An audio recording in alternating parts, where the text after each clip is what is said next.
ইরানের সাথে যুদ্ধবিরতি বাড়ানোর চুক্তি নিয়ে শুক্রবার হোয়াইট হাউসের সিচুয়েশন রুমে শীর্ষ নেতৃত্বের সাথে বৈঠকে বসেন প্রেসিডেন্ট ডোনাল্ড ট্রাম্প। গুরুতর সংকটের ব্যাপারে সিদ্ধান্ত নিতে সিচুয়েশন রুম ব্যবহার হয়ে আসায় প্রেসিডেন্টের এই বৈঠক ঘিরে দেখা দেয় ব্যাপক আলোচনা।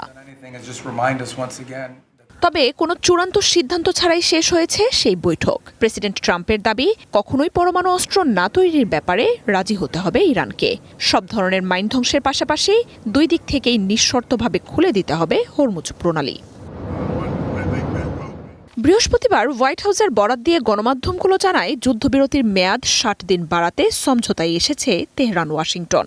প্রেসিডেন্ট ট্রাম্পের অনুমোদনের অপেক্ষায় রয়েছে সেটি। এই সময়ের মধ্যে ইরানের পরমাণু কর্মসূচির ভবিষ্যৎ নিয়ে আলোচনা হবে বলেও জানানো হয়। বাংলাদেশে এলো এই প্রথম টাচলেস আরএকে সেন্সেশন ওয়াটার ক্লোজেট।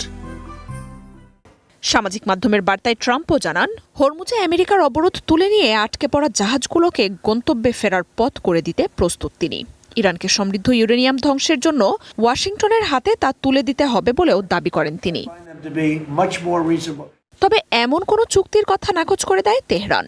যুদ্ধবন্ধই মূল লক্ষ্য দাবি করে ইরানের পররাষ্ট্র মন্ত্রণালয় জানায়, চলমান সমঝোতায় সমৃদ্ধ ইউরেনিয়াম ও পরমাণু কর্মসূচি নিয়ে কোনো আলোচনাই হচ্ছে না। এদিকে সিদ্ধান্ত ছাড়াই ট্রাম্পের বৈঠক শেষ হওয়ার পর যুদ্ধের পরবর্তী ধাপ নিয়ে অস্পষ্টতা আরও বেড়েছে। এপ্রিলের ৮ তারিখ যুদ্ধবিরতির পর থেকেই প্রেসিডেন্ট দাবি করে আসছেন, চূড়ান্ত চুক্তির খুব কাছাকাছি রয়েছেন তারা।